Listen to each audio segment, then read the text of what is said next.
जय माता दी, जय माँ कामाख्या, माँ भगवती जगत जननी आदिशक्ति भवानी आपको सुखी रखे, स्वस्थ रखे, प्रसन्न रखे। ओम श्री मन महागणाधिपते नमः। कोई भी कार्य करते हैं, शुभ कार्य करते हैं, तो प्रत्येक हिंदू धर्मावलंबी को पहले ईश्वर को याद करना चाहिए।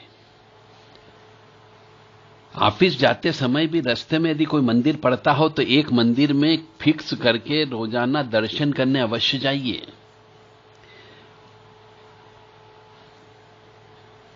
आज हम आपको रहस्यमय ज्ञान देने जा रहे हैं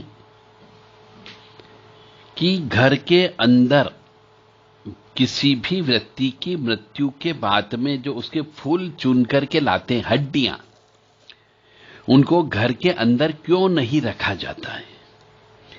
तंत्र शास्त्र के अनुसार और गरुड़ पुराण के अनुसार शमशान से लाई गई चुन करके फूल यानी हड्डियों को घर के बाहर ही किसी वृक्ष पर बांध दी जाती है, और जब किसी तीर्थ यात्रा पर जाते हैं पिंडदान तर्पण के लिए, तब उनको लेकर के जाया जाता है। तो ऐसी क्या चीज है उसमें कि हड्डी को घर पे नहीं लाया जाता।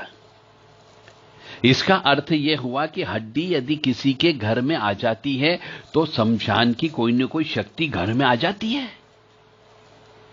इसलिए तो किसी मरे हुए व्यक्ति की शमशान से कोई भी राख या हड्डी को घर पे नहीं लाया जाता। यानी इसी से पता लगता है कि बहुत से मनुष्य जो किसी को परेशान करते हैं, तंत्र विद्या करते हैं, वो शायद हड्डियां राख ला करके ही फेंकते होंगे। इसी प्रसंग में जो सत्यता महाभारत में है, उसका एक प्रसंग मैं आपको सुना रहा हूं। शायद उससे आपको समझ में आ जाएगा कि इस हड्डी और राख से तंत्र विद्या होती है। हां, कुछ मनुष्य प्रेतों को, आत्माओं को निमंत्रण दे करके जो शव जल रहा होता है चिता से, उस आत्मा को पकड़ लेते हैं और फिर जिसके ऊपर छोड़ना रहते हैं उसको छोड़ देते हैं। इसी संबंध में हम आपको ये रहस्यमय ज्ञान दे रहे हैं कि महाभारत में ऐसा प्रसंग भी है और कहा जाता है कि गांधारी की जन्म पत्री में दो विवाह का योग था। इस दोष होने के कारण धृतराष्ट्र से विवाह पूर्व ही गांधारी का विवाह एक बकरे से कर दिया। अब क्योंकि बकरा भी आत्मा है,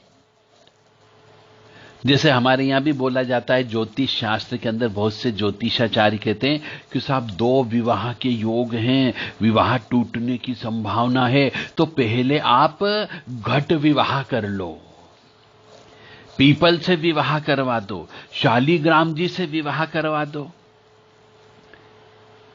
तो ऐसे ही गांधारी की जन्म पत्रिका में दो विवाह के योग थे। इस दोष होने के कारण धृतराष्ट्र के विवाह के पूर्व ही गांधारी का विवाह एक बकरे से कर दिया गया था, और जिसकी बाद में बलि दे दी। तो कुरु वंश में जब यह ज्ञात हुआ कि गांधारी का पूर्व में भी विवाह हुआ था और जिससे विवाह हुआ था उसकी मृत्यु हो गई, तो इस बात को छिपाने की दंड में संपूर्ण राज परिवार को कुरु वंश ने कारावास में डाल दिया। यानी कुरु वंश ने यह बात छुपाई थी कि उसकी शादी किसी बकरे से कर दी गई थी, गांधारी से, और बाद में उसको हलाल कर दिया गया। तो कारावास में इन्हें मात्र एक व्यक्ति का भोजन दिया जाता था, अर्थात उन्हें धीरे धीरे मरने का षड्यंत्र था। किंतु राजा सुबल और सुधर्मा रानी ने अपने हिस्से का भोजन अपने बेटे शकुनी को दिया और वह स्वयं मृत्यु को प्राप्त हो गए। अब गांधार नरेश जो सबल अपने पुत्र से बहुत ही स्नेह करते थे और शकुनी चौसर का कुशल खिलाड़ी भी था, अतः उन्होंने शकुनी से कहा कि मेरी मृत्यु के पश्चात मेरे शरीर की अस्थियों से तुम पासे बना लेना, तुम जो भी कहोगे पासे उसका पूरा अनुकरण करेंगे।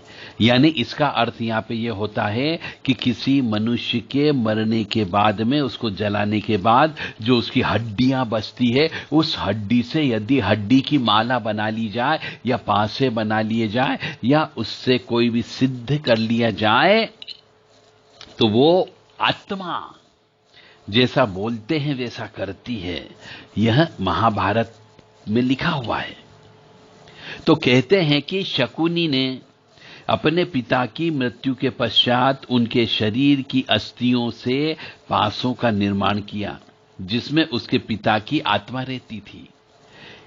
इसीलिए हड्डियों को घर पे नहीं लाया जाता है, क्योंकि हड्डियों में जिसकी हड्डियां होती है उसकी आत्मा का वास होता है। इसीलिए उन हड्डियों को गंगा जी में या नर्मदा जी में या पवित्र नदी में विधि विधान पूजन के साथ में प्रवाहित किया जाता है। तो कहीं कहीं ऐसा भी कहा गया कि वो पासे हाथी के दांत थे, और कुछ लोग ये भी कहते हैं कि शकुनी मामा के पासे के अंदर एक भंवरा रहता था जो हमेशा उनकी पैर की ओर ही गिरता था। किंतु पिता की अस्थियों के पासे की बात अधिक सटीक लगती है। भारतीय तंत्र में भी ऐसा विधान है कि यदि किसी व्यक्ति की मृत्यु के पश्चात उसके शरीर की कुछ विशेष अस्थियों को तंत्र विधि से सिद्ध करके रखा जाए तो वे अस्थियां उस साधक के आदेश का अक्षरशः पालन करने लगती है। अतः हिंदू संस्कृति में व्यक्ति की मृत्यु के पश्चात उसकी अस्थियों के विसर्जन का विधान है। तो हमारे यहां पे बहुत से ऐसे ऋषि मुनि हैं जिनको जमीन में गाड़ा जाता है। तो जमीन में जब उनको गाड़ दिया जाता है तो उनकी अस्थियां जब तक पूर्ण रूप से इस पंच तत्व में विलीन नहीं होती तब तक वह आत्मा अपने शरीर के साथ में अस्थियों के साथ में ही रहती है। इसलिए हमारे यहां बहुत से सिद्ध बाबा अदृश्य रूप से रह करके परोपकार का कार्य भी करते हैं, शरीर में आकर के भी काम करते हैं। तो अपने परिवार की इस तरह की मृत्यु के पश्चात वही जीवित बचे, शकुनी ही बचे। उन्होंने हस्तिनापुर में ही रहने की स्वीकृति प्रदान की और फिर सभी का विश्वास जीतने के पश्चात धीरे धीरे कुरु वंश के विनाश का षड्यंत्र रचा। तो पहले शकुनी मामा ने पांडवों को मारने के लिए बार बार कई षड्यंत्र रचे और जब वह सफल नहीं हुए तब उन्होंने ध्रुत कीड़ा को आधार बनाया और युधिष्ठिर को ध्रुत कीड़ा के लिए आमंत्रित किया। सभी जानते हैं कि इस खेल में जीत शकुनी मामा की ही हुई जो कौरवों की ओर से खेल रहे थे। पांडवों ने अपना सब कुछ दांव पर लगा दिया क्योंकि जिन पासों से यह जुआ खेला गया था वह शकुनी के मृत पिता राजा सबल की अस्थियों के थे जो शकुनी के आदेश का पालन करती थी। इसीलिए किसी भी व्यक्ति के मरने पर उसको जलाने के बाद उसकी राख और उसकी हड्डियों को घर पर नहीं लाना चाहिए।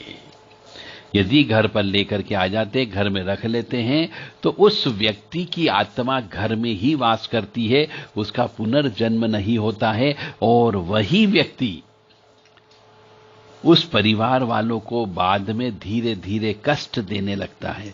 इसीलिए हड्डियों को घर पर नहीं लाया जाता है। जय माता दी, जय मां कामाख्या, जय मां शमशान काली, जय मां भद्रकाली, जय हो अघोरेश्वर महाराज। ओम अघोराय घोरतमाय महारौद्राय वीरभद्राय ज्वालामालिने सर्व दुष्ट प्राणों संहंत्रे होम फट। ये अघोर महाराज का मंत्र है। क्रीम क्रीम क्रीम रीम रीम होम होम शमशान काली के क्रीम क्रीम क्रीम रीम रीम होम होम, ये शमशान काली का मंत्र है। क्रीम क्रीम क्रीम रीम रीम होम होम दक्षिण काली के क्रीम क्रीम क्रीम रीम रीम होम होम, यह दक्षिण काली मां का मंत्र है। क्रीम क्रीम क्रीम रीम रीम होम होम भय भद्र काली भय क्रीम क्रीम क्रीम रीम रीम होम होम, ये मां भद्र काली का बीच मंत्र कहा जाता है। तो कोई भी काली मां हो जो शमशान में वास करती हो, उन सब में केवल क्रीम क्रीम क्रीम रीम रीम होम होम ये 3 शब्द पहले लगा लो और बाद में ये लगा लो और बीच में उनका नाम ले लीजिए, ये उनका मंत्र होता है। पर कोई भी मंत्र हो, उस मंत्र को गुरु गम्य होना चाहिए, गुरु से दीक्षा में प्राप्त करना चाहिए, उस मंत्र का पूरा विधान जानना चाहिए कि इस मंत्र को हम जप कैसे करेंगे, हवन कैसे करेंगे, और मां भगवती आद्य शक्ति को जिसका मंत्र है उसको क्या भेंट देना होगी, क्या चढ़ातरा देना होता है, कि पूजा कैसे करना होती है, इत्यादि बातों में अवश्य जान लें। तो यहां पर इस बात का ध्यान रखें सभी धर्म प्रेमी बंधु कि किसी भी व्यक्ति की मरने के बाद में उसके शरीर का कोई भी अंग घर पे कभी भी नहीं लाना है। बहुत से मनुष्य उसकी कोई हड्डी लेकर के आ जाते हैं, एक हड्डी को अपने यहां रख लेते हैं, कोई दांत मिलता है तो दांत लेकर के आ जाते हैं, कोई राख को संभाल के रख लेता है। तो इस तरीके से आप उस आत्मा को कष्ट प्रदान करते हो और वो फिर आपको कष्ट देना प्रारंभ कर देती है, इसलिए उसकी मुक्ति भी नहीं होती, उसका जन्म भी नहीं होता है और फिर वो अपने ही परिवार वालों को कष्ट देता है। इसलिए आप सबसे विनम्र निवेदन है कि कोई भी शमशान की कोई भी चीज, चाहे वो कफन का कपड़ा हो, चाहे वो कफन के ऊपर चढ़ाया हुआ मखाना हो, चाहे वो कफन जिससे बांधा जाता है वो रस्सी हो, चाहे वो बांस हो जिस पे शव को ले जाया जाता हो, या फिर शमशान की राख हो, या शमशान में शव की चिता से निकाली गई हड्डियां हो, कभी भी घर पर नहीं लाना चाहिए। इससे घर में अनिष्टता आने लगती है और घर धीरे धीरे प्रेतों का वास हो जाता है।